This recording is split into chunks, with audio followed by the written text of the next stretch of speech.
Namaskar. Welcome to P Gurus and Ganesh. This is the joint presentation between General Ravi Shankar and I, and we are covering this live on both these channels. Wherever you're watching it, please like this video and also please subscribe to our video. Thank you so much in advance. And sir, welcome to the joint presentation. Namaskar. How are you, sir? Namaskar. Thanks a lot. Uh, Great day today. Because, early in the morning when I woke up and I was flicking through the social media, I saw this great news of this EU-India defense partnership, which was completely. I was, to be honest, I was blindsided. We were talking of Davos and Greenland and things like that, and there was this mother of all deals of the EU-India FTA. Defense is something new, and I think it's very. And I'm glad you chose. We are first off the bat to talk of it. Yeah, this is my opening view. Yours. Thank you Let's. so much, sir. And viewers, like General Shankar said, everybody was thinking that there is going to be a free trade agreement between the EU and India, and that there is an additional thing that is also developing. That's there's going to be a security agreement. We're going to, look at it in more detail as details emerge in the evening at 8 p.m. with three good generals. And that time we'll have more data, more content. Here it's just a curtain raiser, if you will, because we know a few things have happened. But all this stuff has a reason. Option though, in my opinion, I could be wrong. General is more. This is more in general's territory, so he can tell what led up to the confidence of countries which form the EU bloc, which are used to making their own or getting it from America. Now they want to have something with India, which means India has something that they need. I don't know what that is. I'm hoping General Ravi Shankar will, set us straight on what exactly it is that each gets from this. And I yield the floor to you. Like I said, please like this video wherever you're watching it. We would like to have thousands of people watch this because we are probably the first ones coming out with this information. And let's listen to General Shankar. Sir, over to you, sir.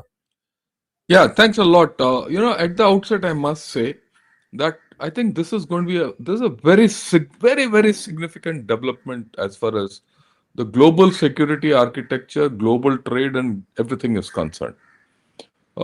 This was in the security trade deal was in the offing, but the security one is, you know, icy whatever the cream on the creamy layer.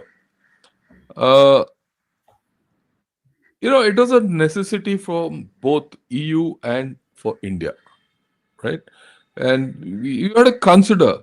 Let's look at it from the EU point of view. EU was pressure both from USA and China. EU had got too committed China, and they were struggling, and China was too intrusive into EU, and of course, EU had a lot of problems with USA and trade, everything, and their security, etc., etc., etc. NATO. So they needed some. They needed someone in a mega format, and the only format was India. And one more point about EU. EU, as per NATO, they've agreed they have to spend 5% on of their GDP on defense, 3% immediately, and over the next few years, uh, more. Where does that come from? How to spend it? Who makes things for them? Who integrates with all of them? There's no other choice. India. They can't go to China for it. They can't go to USA for it because USA itself doesn't have manpower and skill sets, right? You need a manufacturing base, right?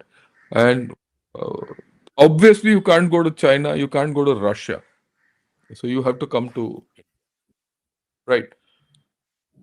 For India, I think we are struggling with technology. This is technology in many issues, and for us to this out, you don't get technology directly, but you will get it indirectly. We already have the advanced features of that technology in India.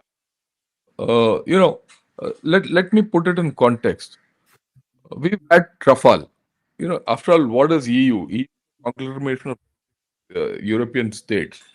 I'll take three countries with which you have a great deal already, right? First, uh, France. You already got 36 Rafales. Plus, what many people miss, you or 24 marine aircraft carrier already.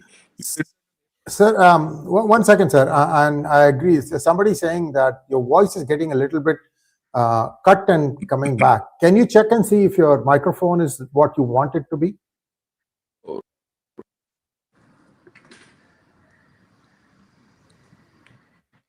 We are fixing it, viewers. We are fixing it. Thank you so much for pointing it out.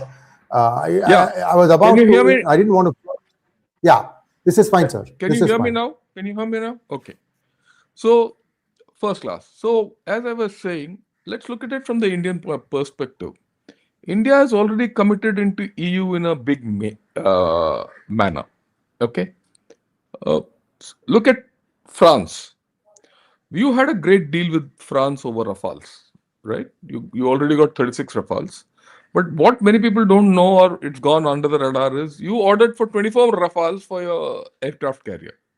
And that deal is done, right? And you're now in the on the cusp of ordering another 114 through the MMRCA deal. Okay.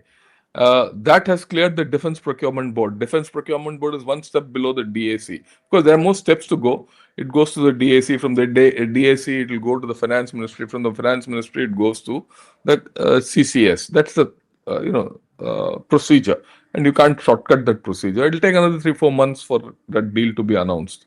That's the way I look at it. But the Defense Procurement Board has cleared that deal. 140 Rafales, right? So that's technology, whatever. And as I understand, a lot of that is going to be made in India. It's not going to be elsewhere. It's here. Okay. Add to that, you're looking actively at a jet engine. The engine, for your AMCA could well come from Europe, right? And you're actively looking at it. So that is one. Second, recently the German chancellor had come here, if you remember. Mercy. Just last month. Yeah. Yeah, MERS. And he also said, I'm looking forward to the EU India deal. At that time, he didn't, no deal was mentioned when he was there. But where are you looking, where are you looking at Germany and why are you looking at Germany? You're looking for submarines. You're looking for air independent propulsion. What is air independent propulsion for people who don't understand this? Right? See, when a submarine goes down, a normal diesel submarine goes down and it has to come up for air. It needs oxygen, for combustion of diesel. You don't get it down below. Okay. And that's where the nuclear submarine takes over because for nuclear power you don't need oxygen. Nuclear with a nuclear pack you can generate oxygen and that's how the nuclear sub can stay for a long time underneath. The air independent is in between. You generate oxygen internally. So without being a nuclear submarine, you are your air independent propulsion. You can go for a long time underneath, and that propulsion is something we need for our submarine program. And that technology is with Germany, and we are actively talking with ThyssenKrupp for this. And that's one of the reasons why MERS came here. Okay, now the third, I'm just giving three examples. There are more. Look at Spain. We've already had a deal, and this deal was in the making for over 10 years for people who don't know. Tata Airbus Spain. When I say Airbus Spain, Tata Airbus deal for your, what's that, C-95 aircraft. What is C-95 aircraft? This is the mid-level transport aircraft. You need it for 47, right? 20 odd were coming directly and 27 are being made here. And it's in the Dornier model earlier. So over time, this will expand, and you need licenses, yeah, all that, and of course, we might go later to Embraer. That's a different story. So you have three major deals which are incoming, and unlike before, we are looking at a lot of Atmanirbharta content in this, the indigenous content. I must tell you this. the Tata Airbus deal, where we have already started producing in India or assembling in, right, was in the making for over now. The first time I heard of it is in 2010, right? In fact, I modeled one of my procurement things in artillery based on this model. It used to be called the Airbus model, that right, and it's been refined and it's now operational. It's taken us 15 years. I have no doubt about it. But having done this, you have a base on which you can build, right? And this is a good base for us to, which will serve across. So if you see your thing with Germany, France, Spain, and across everything else, you see that you have a lot of scope. Okay, so it is only logical that your FTA gets extended to defense, and it meets their requirements. EU needs manpower, it needs a lot of things. For all these things which are going to be made in India might be the ones which even EU will buy. After all, if their defense expenditure has to go up, and there's a production line of aircraft, transport aircraft in India, they would also buy it. It's theirs. It's a joint production. Something like what has happened in Brahmos, right? So I think that is a very, very important thing which people have to understand. And one. Number two, what this is the fundamentals and this thing. So it meets both ends. The second thing what people don't understand is the combined GDP of EU is as much as that of USA and greater than China. For whatever reason, so far they have not excised it that manner. EU has not excised this might of theirs so much. Now they're excising it, right? And that is why EU is making a deal with India, not individual countries. You'll see this. This is the architecture which EU is adopting, and we need to be nimble about it. It has its own problems, but we are okay with it. Okay, because we are democratic nations fundamentally. That's what is coming out. We'll handle it, and it's a new baby for us. We'll handle it. So I think on that score, well, both of us are on one wicket. But more importantly, this defense thing is very important because for the first time we have disaggregated Ukraine from this deal. One of the biggest things about this entire story was that look, EU had a lot of doubts about India because we were supporting Russia. I mean, that is a perception, isn't it? And that's why all these, Right. what Trump has done, 50%, what's that, tariffs and all that, right? And EU was supporting him. But I think people have started understanding that it is not so. And they also know that we have historic relations with Russia and we are not supporting Russia. It's not like, the way China is supporting Russia. And there's a difference. We are buying oil from Russia because it's cheap and you need. If you don't get oil from Russia, you get it from somewhere else. One. Number two, EU is the one who understands it the most because the oil you get from Russia is refined and the petroleum products go to Europe. It don't go anywhere else. So they're the ones who understand this the most. Uh, I am putting this in context because this is important to understand. And also, they understand that the Russia China equation was actually detrimental to them and beneficial to China. And China, in turn, was screwing EU. And I'll explain how. China was getting cheap oil from Russia, okay, and selling their electronic equipment at double the price. So they were having a double advantage, right? And then with that thing, their economy was getting sustained. With that sustenance, they were making intrusion into EU, which EU understood. EU has understood this fully, right? And EU was not making any headway with China. So they had, this entire understanding when it has dawned, and when we have explained to them, look, what we do with Russia is not helping Russia, but it is our own requirement, and it suits you. So I think that also comes into focus. And of course, Trump's recent ploy of taking Greenland and going against NATO, though there is a deal coming up that we'll discuss in the evening, will not conflate it here. So all that puts things in perspective, and this defense deal is coming through. Right. I'd like to put a couple of slides, if you don't mind, if you could put this on. Sure. Yeah. Yeah. This is the one, this is not the EU India deal. I got this, I must say, a little diversion. This is Shahbaz Sharif meeting Grigoria Kristalina, who is the IMF director.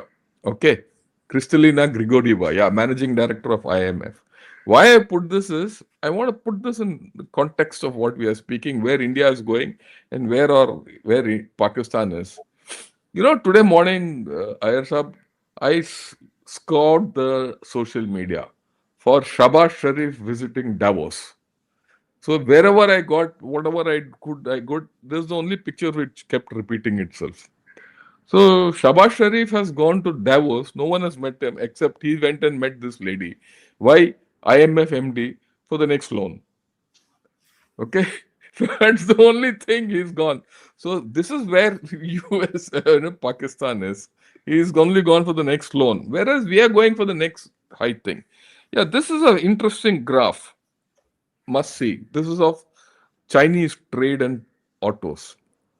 Look, this red lines is China's auto exports, and this blue line is China's auto imports.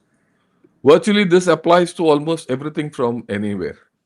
You can turn it around and say, okay, don't call it auto, you call it anything else, it can fit in. So Europe has got a dead end in uh, China, zero. And it is in that context we have to see. And when you go into this, what Kaja Kala said in the morning, these are the things which I could pick out.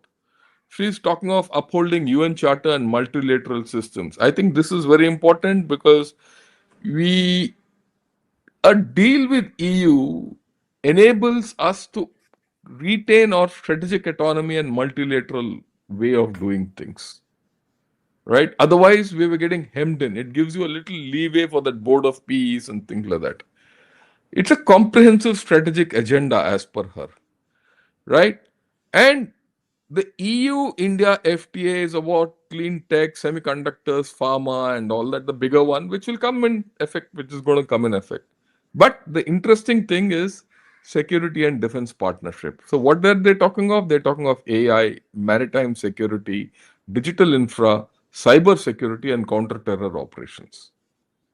Okay. And they're also talking of a security of information agreement. That is important. They're also talking of cooperation and mobility in terms of seasonal workers, students, researchers, highly skilled workers, and all. So, these are the fundamentals of all this. So, I thought I'll put this across. Now, your views, your questions, and then we'll take it forward.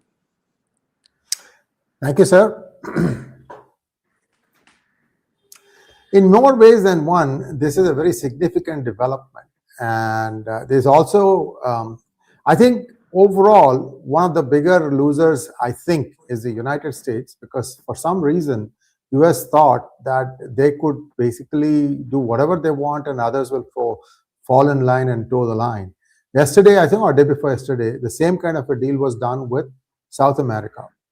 We touched upon it on a different monologue, or I should say, hangout. And today we are seeing that this security deal is also now in place. One thing this tells United States is people are saying, remember that statement by Singapore Prime Minister, world minus one. You're seeing it actually play out in real life today. And US need to do some loud thinking. I would also be careful as far as how EU works, because see, till yesterday we were talking about all these people, like for example, Kaya Kalas. She's a deep state person, very close to Soros, very close to Davos, very Ursula van der Leyen, and everybody was supposed to be faces for deep state, and they would do upon instructions from the deep state, and so on and so forth. And we also thought that deep state was trying to unseat Modi personally as a prime minister. And suddenly, whole the thing changes around. Now it is in deep state's interest to make sure India is stable, which means it needs a stable prime minister.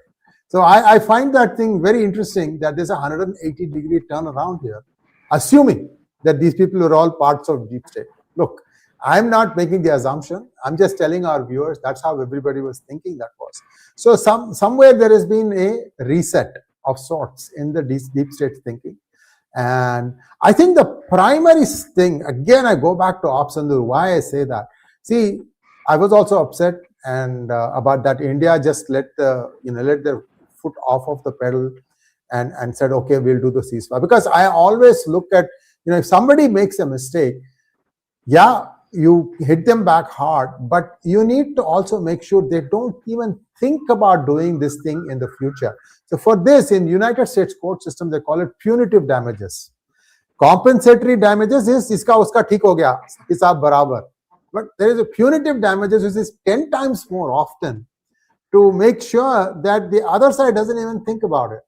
And India hasn't done that. Take 1971, take 1999, and 2025. My personal opinion, sir, I know you probably may not want to weigh in on that because I don't know all the other things that might have happened. No, yeah, go ahead. I think I need to clarify this.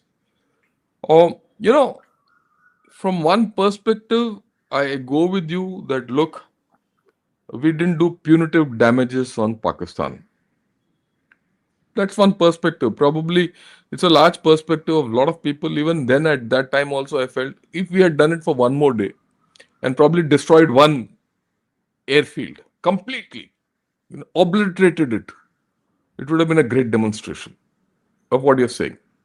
So that Pakistan doesn't talk anymore and international media. But let me tell you something about war and conflict.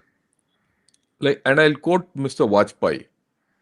He said, when in the context of India Pakistan, he says, आज मैं लड़ाई में चला जाऊं, उसमें कोई problem नहीं, मैं शुरुआत कर दूंगा, पर बाहर कैसे निकलना है वो मेरे को बताइए. Right? So you see, starting a conflict is not a great deal. Conflict termination is the big thing. Right? So I think if you look at it from a larger perspective, if you look at it out of the punitive thinking, the way we think that we should have a more effect on Pakistan, yes, what you're saying is right. But you look at it from a slightly larger perspective, we terminated the conflict well in time when we are up militarily. It's a different thing. The optics of that and everything is different. And you also have to understand that what we did militarily actually, fingered USA big time. Their assets were hit. And that is why, they have that flip you see. And that is why, it is not only that, you also hit China. People know this. You see, I said this then itself, that today people might be talking the way they talk, but as time goes, people will realize what has happened. And people realize, forget the narrative and the optics of this, what has come out from USA and all that. People realize what we have done. And the one thing you must grant the Europeans, for whatever good, bad, ugly, what you said about deep state, all that, you forget about it for 1 minute. Europe has gone through hundreds of years of warfare, intercennine warfare. Right? They know war well. They know what's happened. They know the outcomes. And you then see what is happening in Pakistan. That's why I put that picture of Pakistan. Today, Pakistan is in a beggar state. They can talk, there's a lot of narrative about the JF-17 being sold now. That's a narrative. No one is going to buy it. Right? And look at it from a different perspective. From Op Sindoor to now, what have your acquisitions been? You have acquired, your inventory has grown. Your missiles you have inducted. You inducted Airbus. This Tata thing is already on road. right? Any day now that Rafale, for your aircraft, carrier is going to come in. Okay, and you have grown. Your whole story has grown further. What has happened in Pakistan? Zero. They've not got any one new system after that. They don't have the money. They're begging. Okay, whatever optics you leave it out, and our emotional response to country like Pakistan is different. Look at China. If you see, the Chinese defense industry has fallen, and I did a program on this. Sales of the Chinese defense industry ever since Op Sindoor happened has fallen. Forget the narratives. Why? Why is it fallen? See, people who matter, who have to take a decision on whether to buy an equipment or not, right? When you have to sign in on the dotted line, all these things come. When you are responsible for the security of this nation and defense of this nation, all these things come in. And let me tell you, I've been part of that system, so I understand it. How to prepare a nation and how to get the nation out. So to that extent, what happened in Obsindor, I think I still stand by our government, and I still stand by the outcomes. Okay, and the outcomes is not only military. Look at the economic outcomes. Look at the overall power equations. If we had not done what we did in Obsindor, EU would have probably not been convinced about India as a reliable partner. You look at our see what are the major outcomes throughout the year 2025 Obsindur year. At the end of the year, your economy has grown by 8%, and for the next 20 years, people are now predicting that Indian economy will continue rising. This is not my assessment. This is about I can get you about 10 assessments of 10 different guys. What's happened in Pakistan? There's a contraction, and that contraction will continue. That is a public, analysis. What's happened in China? What's happening in China? We discussed about China yesterday only. That the decline has started, collapsing population. And if all these things are put together, today China has to depend on exports only and nothing else. If tomorrow their exports collapse, China will collapse. Are we in that kind of a situation after a conflict? No. So you look at the overall thing about what's happened in Ops Indore and look at it very coolly, you will see that India has a winner, a geopolitical winner by a large margin. Right? So I think this is the way one has to look at it. Yeah. You do raise another point. We will discuss this because I think we can go a little off grid and discuss other things because the nitty gritties we'll discuss in the evening in the other three good general show. Yeah. Yes. Oh, back to you, Sree Iyer. Yes. Thank you so much, sir. So, viewers, I know we all are emotional when people make observations which are terminal inexactitudes. I mean, that is a nice way to say lies. Winston Churchill. But see, now, who is looking stupid? When Lutnick tries to say, hyphenate India with Pakistan, Trump tried to hyphenate India with Pakistan. Many American, so-called people in power, they tried to hyphenate India with Pakistan. Look who's stupid now. I have been saying this thing, this is also there is a saying in Hindi, viewers. I know you all know this thing. It's a very famous saying. 100 sonar ki, ek lohar ki. Lohar ki. Sonar is a goldsmith, and he's dealing with this very small, jewelry or something. So he has to do small tap. But lohar is an ironsmith. The guy hits it. He has to hit it really hard because loha garam hai. So what has happened now? If you look at India and United States, till today, Modi still hasn't uttered a word about the free trade agreement. But the actions speak a lot louder. I'm telling you, sir, this is something that I am so. I was afraid that this would happen. Having seen Modi in action when he dealt with Mahathir Mohamad, you remember that? That guy goes on a rant because he was being propped up by these radicals from the southern part of Malaysia, and he just went on a rant. And one day, bang, palm oil exports were stopped from Malaysia. And Mahathir is gone. So these kinds of things that India is doing is very effective diplomacy, and it's actually America's loss that now they'll have to wait until India gets all the I's crossed and T's dotted. Actually, the other way around: I's dotted and T's crossed with the EU deal, because EU deal, like General Shankar said, it's comparable to United States, and also much of the technology transfer also is willingly being shared, because why? This is where I was trying to say about the Op Sindoor. World realizes India is a responsible power. India did not stop the ceasefire and then again start, firing at the border, because China got pissed off that Pakistan didn't inform China that they were going to ceasefire, and just to placate their nerves, these guys go on keep fighting. This kind of stuff has to really stop. There's another story that I want to share with our viewers. Time permitting, we'll do it a little bit later. Yeah, please go ahead. No, go ahead. So viewers, remember, this is during Imran Khan time. Imran Khan time, you remember that picture of Faiz Hamid, I should say, ISI chief. Drinking Faiz tea. Hamid having tea in Afghanistan, in a five-star hotel there. Yeah. So, he was like, oh yeah, now Afghanistan is back under our control. We can tell them to sit and stand and so on and so forth. So as Taliban was moving in, the Northern Alliance, which is still there, was being confined to a small area, Panjshir Valley, if I remember correctly, the name of the valley. And what Bajwa had planned was a grand event. He said, look, watch this thing in real time as we cherry pick out all these Northern Alliance soldiers and commanders. And we've got them all right here, and we're going to, decimate them. So what happens is he sends the invite out to a Chinese general and a Turkey general. All three are sitting in the command center. I thought I got this from a Chinese friend of mine.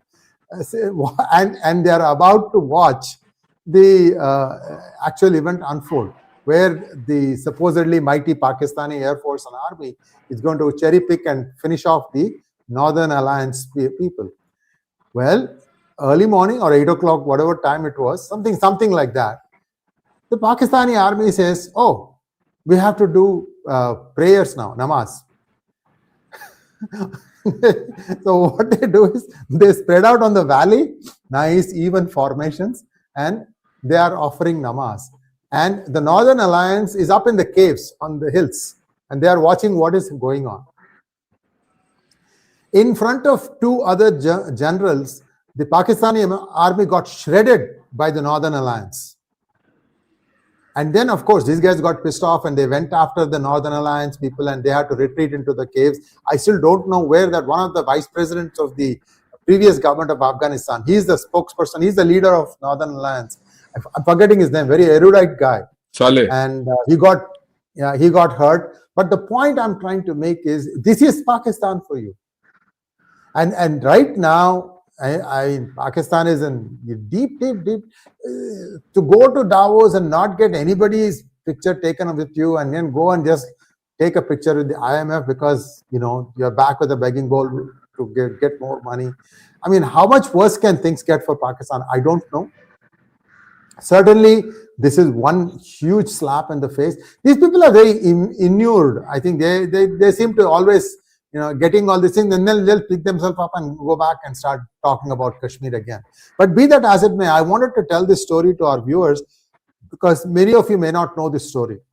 This is what really happened. And every time Pakistan tries to bring others and show how good they are, it usually blows up in their face. Even Op Sindoor was like that. Sir, over to you. Yeah, thanks a lot. Can you just put the slide on? I want to explain the significance of this thing. Yesterday also, General Harimohan and I had a discussion of India being in the big league. Look, India today is in the big league. There's no doubt about it. Okay. And we are now dealing with China, EU, Russia, Japan, USA, Middle East, and the global south. Right. And the global south is important for India for its own business growth. Where does the EU-India defense deal fit in? And how important is it for us? Is something which I'll show from this. First, with China, there's no question of a defense deal, right? Even a normal deal is off. But you have an adversarial relationship with them. And that is something you can't wish away. Okay. I'll skip the EU at this point of time because we'll come to Russia. Fundamentally, with Russia, we are reaching I would say, the upper limit of what we can do with Russia, whether it's oil or defense. In any case, it's been our policy. This is not a new policy. This is a policy which has been in effect for the past 5, 10 years that slowly reduce our dependence on Russia. One of the things which we have done in our overall defense acquisition and even technology acquisition is that the sources have to be spread more, right? This is a conscious thing. That is why we don't encourage too many imports even from USA. We force the USA to come through the open market, right? We have spread our acquisitions over USA, your Israel, various countries in Europe, Russia, and Korea. Okay, even Japan, though it's limited. So the dependence on Russian equipment per se is also going down. And otherwise, trade, if you take the oil out, will, and in future also, if you look at it, um, our dependence on Russian oil is going to decrease hell of a lot because I expect a few more changes to happen in a year or two. The Iranian oil will come back into the market. When it comes back into the market, things will change drastically. Right. So that's it. And Russia has one thing, many people miss it.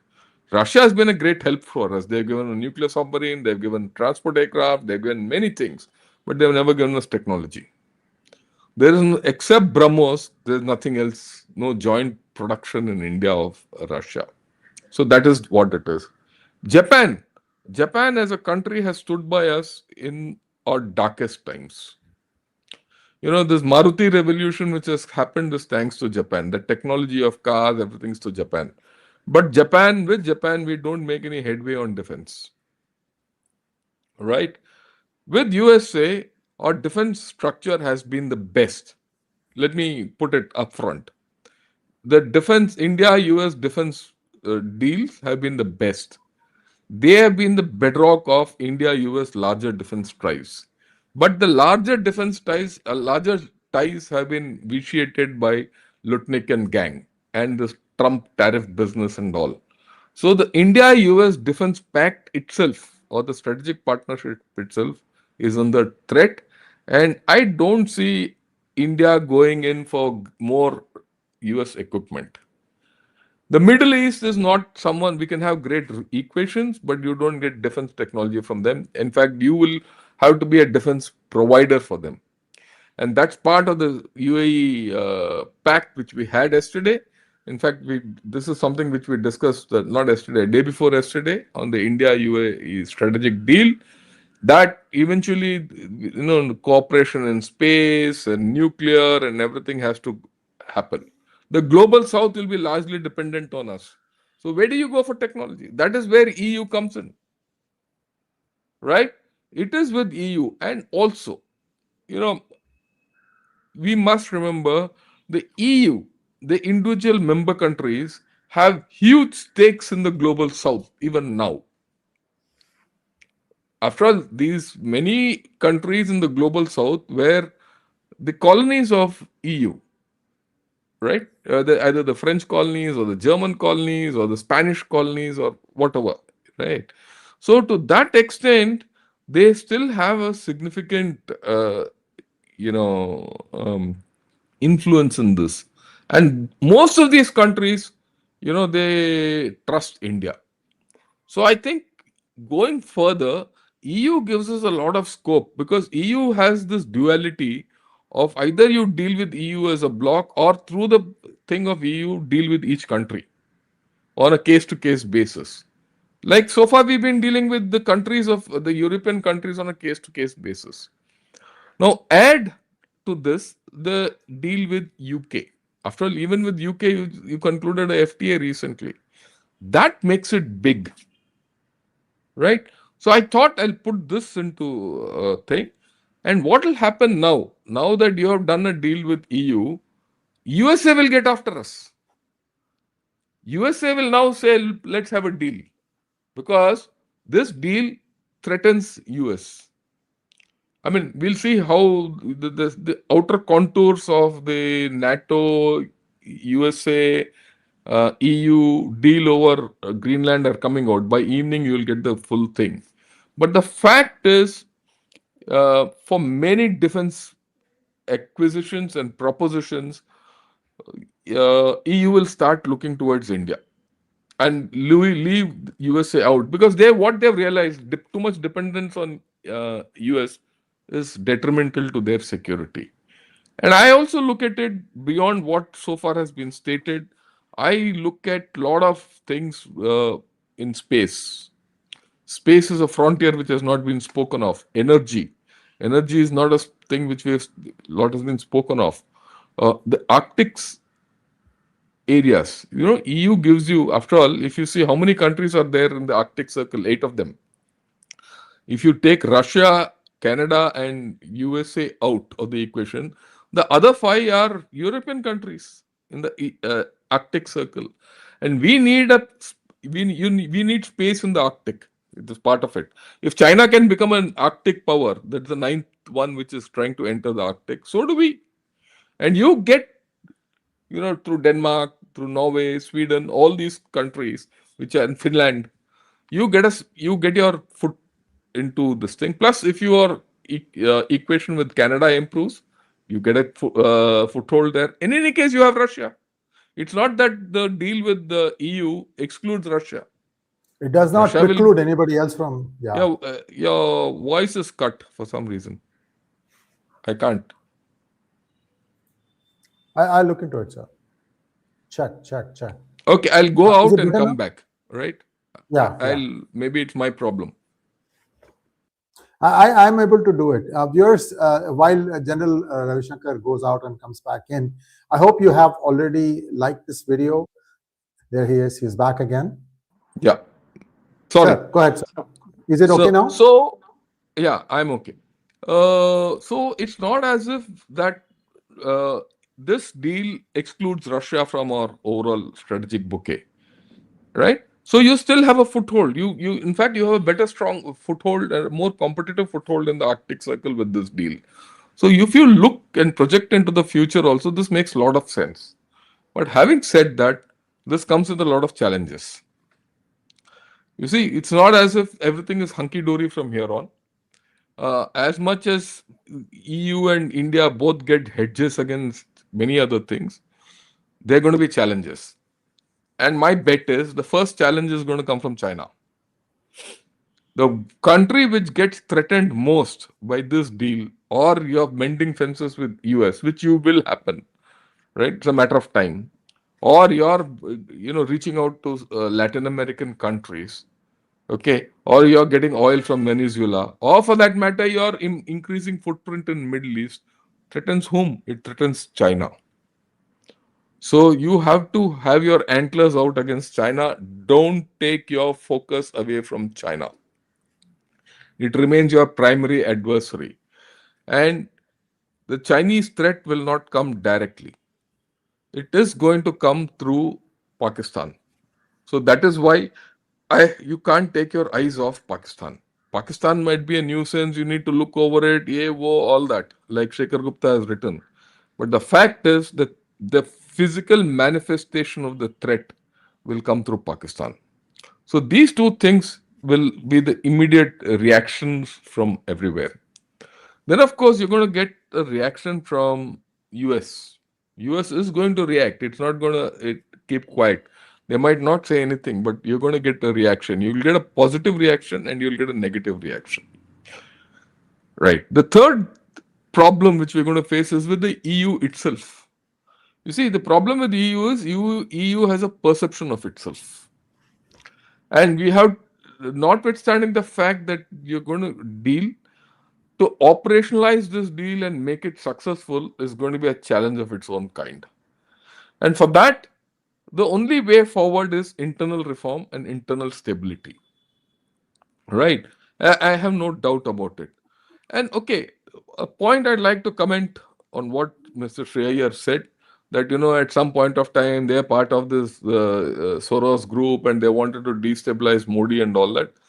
It is my profound belief. It has been my profound belief. No mother's son, whether it is Soros or his grandfather or a deep state anywhere and all, has been able to touch the Indian democracy. This is a through history. They look in a porous country like ours, there will be foreign influences. There's no doubt. Except accept that in, interference and influence. But will they be effective against us? Zero. Zero. Because you're a communist party which had three communist governments at a point of time. Those of you who don't know our own history, at a point of time, the communists, the Marxists, were in power in Tripura, Bengal, West Bengal, and in Kerala. They were in power. And even in that time, our democracy couldn't be upturned or overturned or, affected badly. Of course, we were hit badly, but the governments never fell in Delhi because of that. Similarly, this Soros, Poros, and all is all useless. I mean, this is my 2 bits worth. Back to you, sir.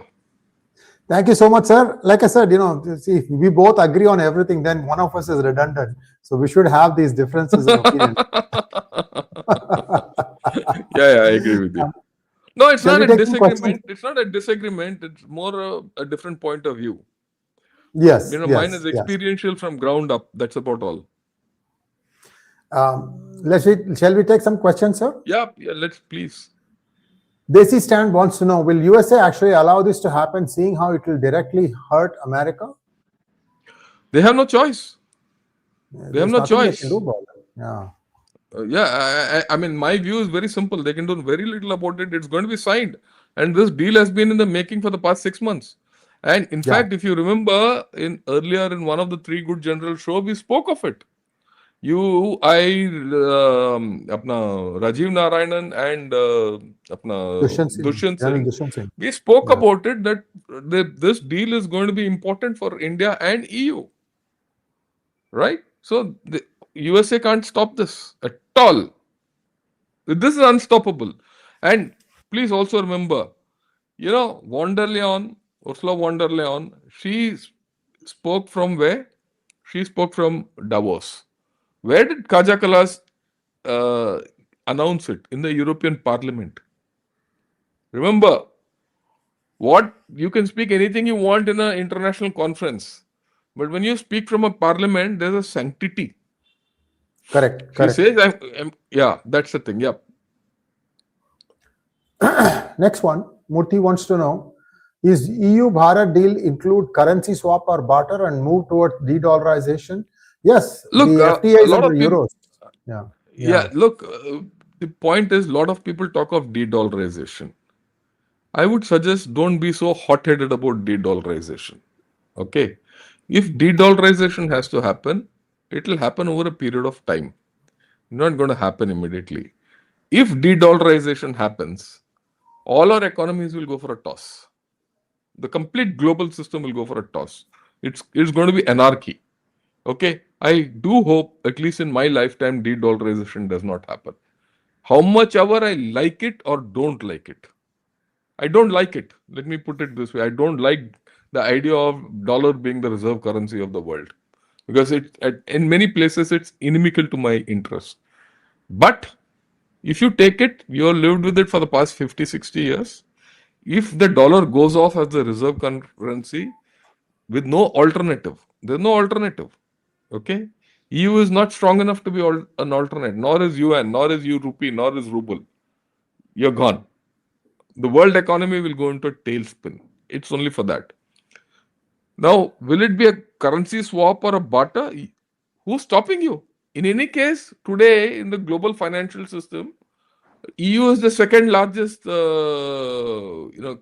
what shall I say, currency which is dealt with for international transactions. You can do your deal in euros. There's no problem at all. It's a fiat currency of international recognition. So who's stopping us? Right? In the process, if the dollar hegemony is reduced by 2-3%, it's good. It gives you that leeway. Yeah.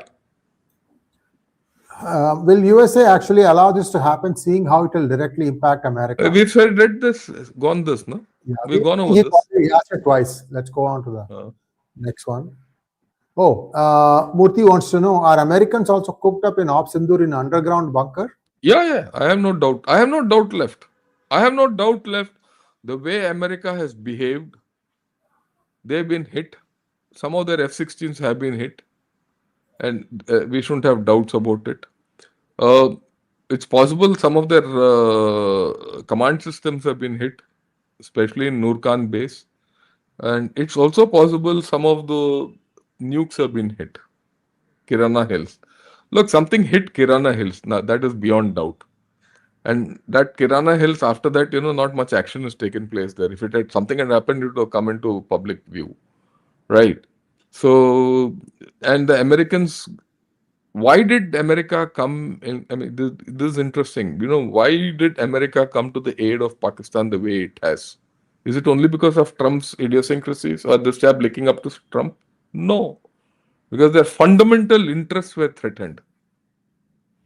Fundamental interests of Pakistan being a client state of America were threatened. Okay, and that is how they've come back into Pakistan. They felt that they couldn't let go of Pakistan. They can't let Pakistan fall, and this is a paradigm which we will always have to live with hereafter.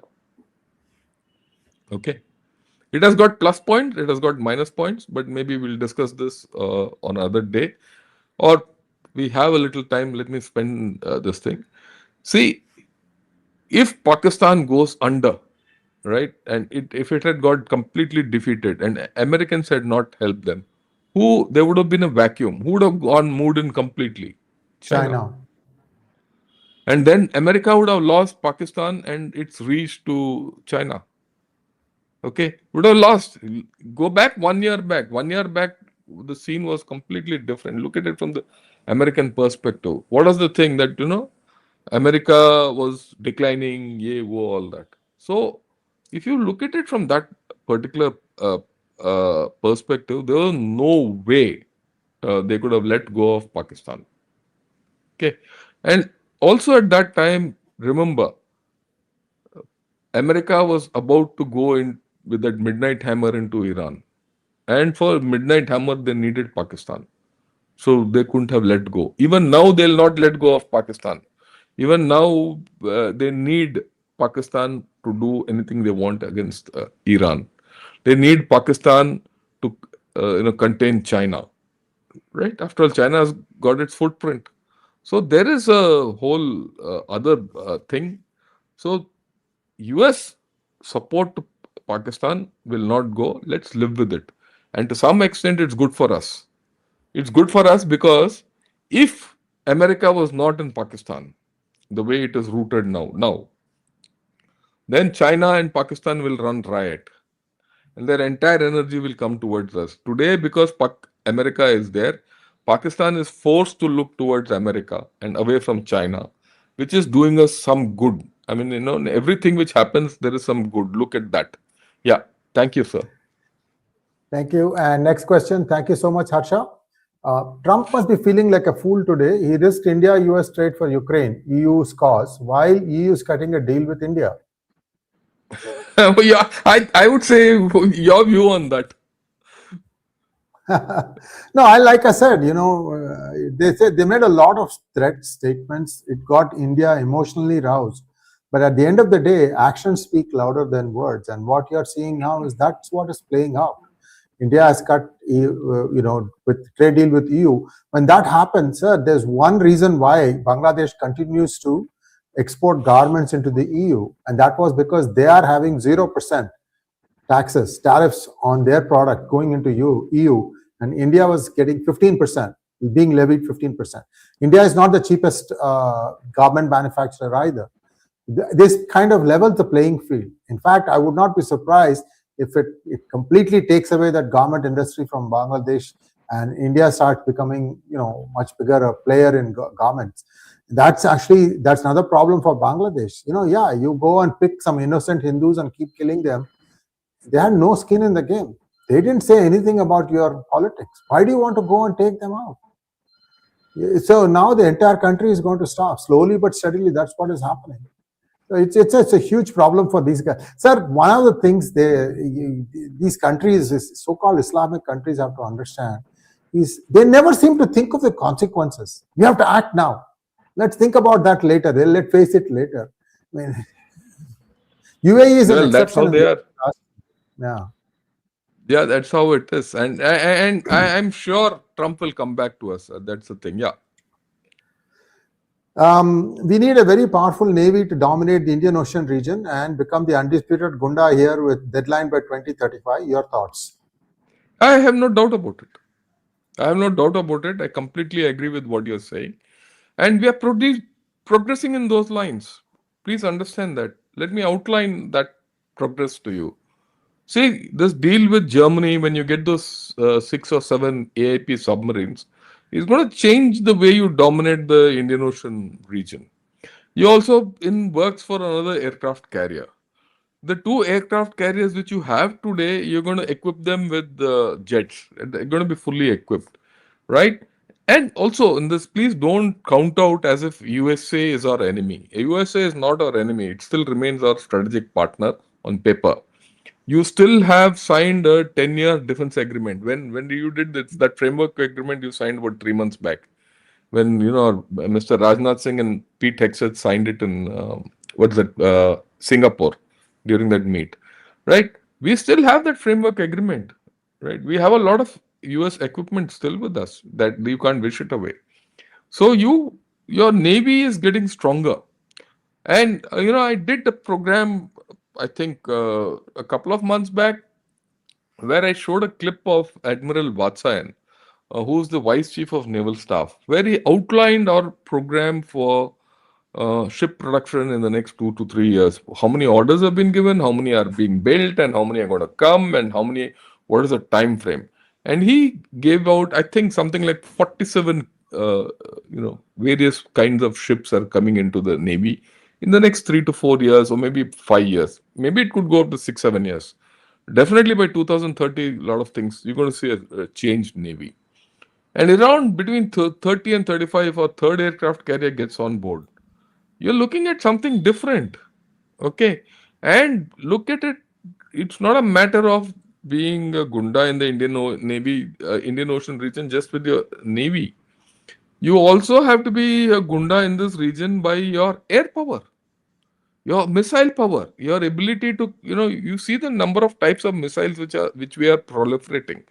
On 27th, 26th, during the Republic Day, I think we're going to show out our hypersonic missile which we test fired last time. The DRDO is going to showcase it. What does that hypersonic missile do? It's a anti-sea missile. Okay, I mean it's a anti-ship missile. Sorry, not an anti-ship missile. It's a which will be fired from the land. Okay, and maybe later stages it will get converted into a shipborne missile, but that's a different story. So you are going to have land-based missile systems which can affect every corner of the Indian Ocean region, and plus the fact that you are also developing a base in Minicoy, Lakshadweep, right? The southernmost tip. And south of that is one of the major lanes of trade. I think that 8 or 9 degree channel, which they call, that is the gap between Minicoy and Maldives, right? All ships have to go through that, or they have to go south of Maldives. One of the two. So our navy is getting stronger and stronger. The fourth dimension of this strength, if you want to have a strong, grip over the Indian Ocean region, is all these littorals which are there. You see, we all have discussed this Venezuela type of action which we should take or can we take, all that. You know, Trump and company did a Venezuela action right from the seas, fine, all that. But remember, we also have done that, not now, long back, when we went to the help of Maldives, of Cactus, right? When Maldives was taken over in a coup d'etat, and our airborne forces reacted, landed in Malé, and you know restituted the government of Maldives at that point of time, caught hold of those guys who did the coup, all that. We did this. We've done this action. When? 15 years back. 15 years back or more. In fact, I go back. That was the Rajiv Okay. Gandhi's time. Yeah, long back. I mean, just to put it in perspective, at that time, the man who commanded the para element was my instructor, long back. And I'm going back 98, 99, that kind. Maybe even before. I don't remember the date. Yeah, staff college, when did I do? 95. Yeah, 95. 91, 92. Okay. So, yeah, we've done that. We've got the experience to do that. But you need different capability today. You need different special forces capability today. You need capability in the Indian Ocean region context anywhere to help any of these littorals out. A small country like Seychelles could be in problem tomorrow. Madagascar could be in problem tomorrow. Or for that matter, many of these countries, Mauritius, or for that, right? So we have a big role, and I'm sure we'll get there. I'm taking the trouble of telling you all this because I think it's very important for us to understand where India is heading in terms of naval power, right? And it's not only naval power, it's a comprehensive military power. And over and above that, the overarching comprehensive national power, which is going to be huge. And I think the India EU relationship, which is going to progress, combine it with the India US relationship which exists and the India Russia relationship which exists, I think we are going to be on a very strong footing. I hope I've answered most of the issues. Yes, you have, sir. You have. Yes, you have. Yeah. Session, these, to me personally, these 9 o'clock shows are becoming really, really habit forming. I hope you all are having fun. It sets the mood for the day. Plus, we're also able to pick up on the undercurrents as well as fast moving developments across the world. And I hope you will share this thing amongst your circles, groups, what have you, and also you will subscribe to our channels and I will start liking them right at the beginning, viewers. 4 or 5 hours now since we started talking about it today. Before, in that 4 or 5 hours time, General Shankar has 100 things to do. In all top of all that, he found it time to put a PowerPoint presentation, and I have done some research before I came in. What I'm trying to say is we put in a lot of thought into all these things. We're also discussing what are we going to talk in the morning, what are we going to talk in the evening, because there's going to be a full panel of generals. So we do a lot of work just to get you make the best use of your time. Thank you once again, General Shankar, and look forward to seeing you all again in the evening at 8 o'clock, where there'll be an even bigger discussion because we'll have more information, more data on this. Thanks once again, sir. Namaskar.